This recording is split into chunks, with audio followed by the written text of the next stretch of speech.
Hi everyone, this is Lexora Studies, your smart learning partner. Today we discuss about the subject is contract 2. Contractல first unit indemnity. அதை தான் இன்றைக்கி நம்ம discuss பண்ண போகிறோம். First வீடியோக்குள்ளே போகிறதுக்கு முன்னாடி ஃபர்ஸ்ட் யூனிட்டை பேஸ் பண்ணி என்னென்ன கொஷின் கேட்டிருக்காங்கன்னு பார்த்துட்டு வந்துடலாம். இந்த 3 கொஷின் தான் ஃபர்ஸ்ட் யூனிட்டை பேஸ் பண்ணியிருக்க கொஷின்ஸ். இதை தான் நம்ம வீடியோ ஃபுல்லாக பார்க்க போகிறோம். ஓகே, வீடியோக்குள்ளே போகலாமா? கான்ட்ராக்ட் ஆஃப் இண்டெம்னிட்டினா ஜென்ரலாக ஒரு பர்சன் இன்னொரு பர்சனுக்கு லாஸ்க்காக காம்பன்சேட் பண்ணுறது தான் கான்ட்ராக்ட் ஆஃப் இண்டெம்னிட்டின்னு நம்மளுக்கு ஜென்ரலாக தெரியும். இதுவே வேறு மீனிங்கில் பார்த்தோன்னா ஒரு பர்சன் இருக்கார், அவர் இன்னொரு பர்சனை ப்ரொடெக்ட் பண்ணுறாரு. எதுக்காகனா அவருக்கு எந்த ஒரு லாஸ் டேமேஜும் வரக்கூடாது அப்படின்றதுக்காக ப்ரொடெக்ட் பண்ணுறாரு. இந்த வேர்டு எங்கேருந்து வந்துச்சு அப்படின்னா லாட்டின் வேர்ட் இண்டெம்னிஸ், இதுலேருந்து வந்தது தான் இந்த இண்டெம்னிட்டின்ற வேர்டு. இதோட மீனிங் என்னன்னு நம்ம பார்த்தோம்னா unhurt or free from loss, அதாவது எந்த ஒரு டேமேஜ் எந்த ஒரு லாஸும் இல்லை அப்படின்னு சொல்கிறாங்க. இதுக்கான டியூட்டி நிறைய டிஃப்ரெண்ட் ரீசன்ஸில் அரைஸ் ஆகும்னு சொல்கிறாங்க. அது அக்ரிமெண்ட் மூலயமாவும் அரைஸ் ஆகலாம், லீகல் ஆப்ளிகேஷன் மூலயமாவும் அரைஸ் ஆகலாம், லா மூலயமாவும் அரைஸ் ஆகலாம்னு சொல்கிறாங்க. இதுக்கு definition Indian contract act section 124 சொல்கிறாங்க.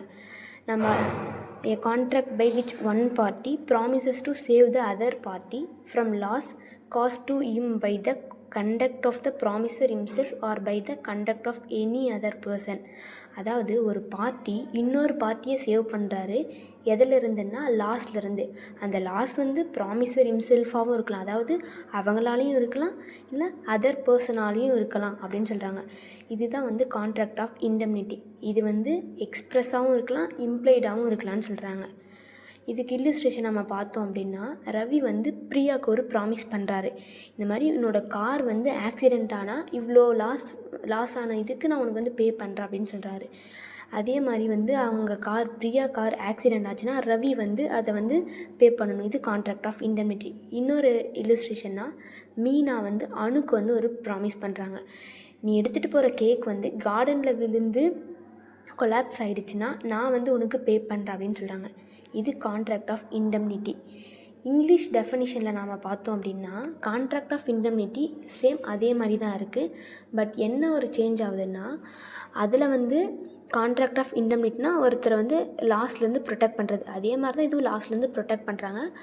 ஆனால் இதில் அந்த ஈவெண்ட் ஆக்சிடெண்ட் மூலயமா அந்த லாஸ் நடந்தால் மட்டும்தான் இந்த இங்கிலீஷ் டெஃபனிஷன் அப்ளை ஆகும்னு சொல்கிறாங்க.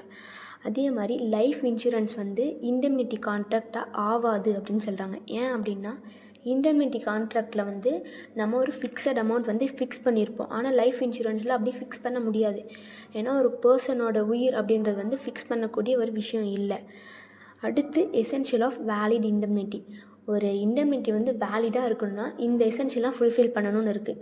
ஃபர்ஸ்ட் என்னென்னா வேலிட் கான்ட்ராக்ட், அதாவது section 10 of Indian contract act 1872 சொல்கிற எல்லா எசென்ஷியலையும் ஃபுல்ஃபில் பண்ணால் மட்டும்தான் அது வேலிடான இண்டெம்னிட்டி கான்ட்ராக்டாக கன்சிடர் பண்ணப்படும்னு சொல்கிறாங்க. அடுத்து லாஸ் ப்ரொடெக்ஷன், அதாவது அந்த ப்ராமிஸ் லாஸ்ட்லேருந்து ப்ரொடெக்ட் பண்ணுற ஒரு விஷயமா இருக்கணும்னு சொல்கிறாங்க.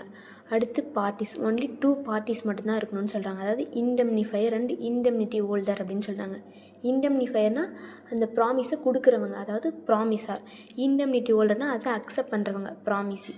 அடுத்து ஒன் கான்ட்ராக்ட், அதாவது அந்த பார்ட்டிஸ் நடுவில் ஒரே ஒரு கான்ட்ராக்ட் தான் இருக்கணும்னு சொல்கிறாங்க. அந்த கான்ட்ராக்ட் எக்ஸ்ப்ரெஸ்ஸாகவும் இருக்கலாம், இம்ப்ளைடாகவும் இருக்கலாம். கான்ட்ராக்ட் ஆஃப் இண்டெம்னிட்டி கொஞ்சம் பெரிய டாப்பிக்காக இருக்கிறதுனால நம்ம 2 பார்ட்டாக டிவைட் பண்ணி பார்க்க போகிறோம். ஸோ இந்த வீடியோவில் Indian definition, English definition and essential பார்த்தோம். நெக்ஸ்ட் வீடியோவில் types and rights of indemnifier, indemnity holder பார்க்கலாம். இந்த வீடியோவில் ஏதாவது டவுட் இருந்தால் கமெண்ட் பண்ணுங்கள். அண்ட் இந்த வீடியோ பிடிச்சிருந்தா லைக், ஷேர் அண்ட் சப்ஸ்கிரைப் பண்ணுங்கள். நெக்ஸ்ட் என்ன வீடியோ போடலான்னு கமெண்ட் பண்ணுங்கள். தேங்க்யூ.